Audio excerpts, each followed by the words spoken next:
Sometimes life doesn't speak in words, sometimes it whispers, sometimes it screams, and sometimes it sends a stranger who shows you the truth you have been running from. This is the story of a man who believed the world was too slow, until he discovered the real storm had always been inside him. In a quiet corner of Karnataka, surrounded by endless green fields and warm afternoon winds, lived a man named Raghav. People in the village knew him for one thing only: he was always impatient. If he stood in a line for even a minute, his foot tapped like a drum. If his tea arrived late, he sighed loudly enough to shake the air. If someone spoke slowly, his eyebrows climbed like angry mountains. Raghav believed the world was too slow. He believed people wasted his precious time. What he did not see was this: while he rushed through life, life quietly rushed past him. His wife, Anaya, watched him with concern. Every evening she asked, "Raghav, why do you move so fast? Why do small delays make you angry?" And every time he answered, "Because time is priceless. People should learn to be quick." But he didn't realize he was losing the peace he desperately needed. One morning, Raghav was preparing to go to the market when he noticed his sandals were missing. He searched everywhere, under the bed, behind the kitchen door, in every corner. Nothing. "Who moved my sandals? Why can't this house stay organized?" he shouted. Anya walked out calmly. "They're near the door. You always leave them there." Raghav didn't listen. But the moment he stepped outside, he found them exactly where she said. On his way to the market, a bullock cart moved slowly in front of him. The road was narrow and he could not pass. He finally shouted, "Move faster! I have work to do." The old man on the cart replied gently, "Son, the road is long. You will reach when it's time." Raghav ignored him and stormed ahead, muttering, "These people don't respect time." That night, sitting alone under a dim lantern, he felt a tightening in his chest. "Why do I feel tired all the time?" He had no answer. But life had one ready. The next morning, at the old bus stop near the banyan tree, Raghav met a wandering storyteller named Hari Baba. The man wore a saffron shawl, carried a soft smile, and had eyes full of peace. Children loved him. Women offered him buttermilk. Men asked him questions about life. Raghav looked at him and thought, another man with nothing to do. The bus was late, as usual.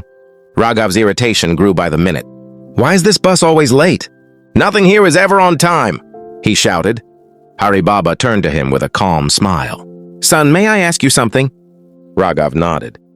"Do you get angry when the sun rises late?" "The sun never rises late," Raghav replied. "And do you scold the river when it flows slowly?" "Of course not." Hari Baba nodded. "Then why do you shout at humans who are far more complicated than rivers and suns?" Raghav had no answer. The old man picked up a small clay pot beside him and said, "Hold this." Raghav held it. "Now squeeze it as tightly as you can." Raghav pressed it hard, and within seconds his fingers began to hurt.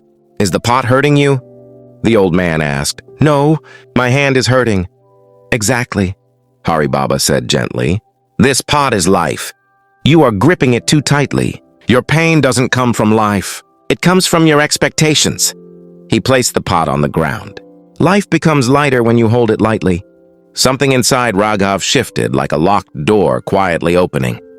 That evening, he tried something new. He told himself, "I will not rush today." Soon after, his neighbor Lakshmi walked by carrying a heavy stack of books. "Raghav, can you help me carry these?" Normally, he would have said, "I'm busy." But today he paused, breathed, and remembered the clay pot. "Sure," he said softly. They walked slowly together, talking about the monsoon, the children at school, the early mango blossoms. For the first time in years, Raghav noticed the birds singing, the scent of wet soil, and the sound of children laughing in the distance. When he returned home, Anaya stared at him. "You look peaceful," she said.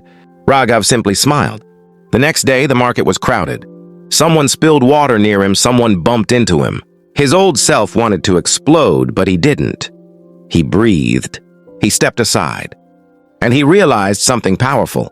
Freedom comes not from controlling the world, but from adjusting your own grip. 1 week later, Raghav was again at the bus stop. The bus was 25 minutes late. People complained. Some left. His irritation started rising like old fire. At that moment, Hari Baba arrived. "Today, the world is testing you." Raghav sighed. "I know, and I'm trying." Hari Baba sat beside him. "Let me tell you something. A drum that is too tight makes harsh noise. A drum that is too loose makes no sound. But when balanced, it creates music." Raghav stared at the ground. "I never realized how unbalanced I was." "Now you know," the old man smiled. "And knowing is the first step toward wisdom." The bus finally arrived, but for the first time, the delay didn't matter. Months passed. People noticed the change in Raghav. He spoke softly, walked gently, listened before talking, and helped others without rushing. Children came to him with their little worries. Shopkeepers greeted him warmly. The village women smiled when they saw him helping his wife in the courtyard. One day, a young boy asked him, "Uncle, how did you become so calm?" Raghav smiled. "I stopped squeezing life. I learned to hold it lightly. Because sometimes life slows down. Sometimes people delay you. Sometimes plans fall apart. But your peace should never depend on the world. Because the world will never move at your speed. When you loosen your grip, life feels softer, people become kinder, and your heart grows lighter.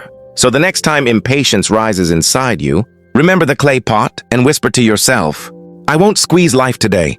I'll hold it lightly.' Because the one who walks gently walks far.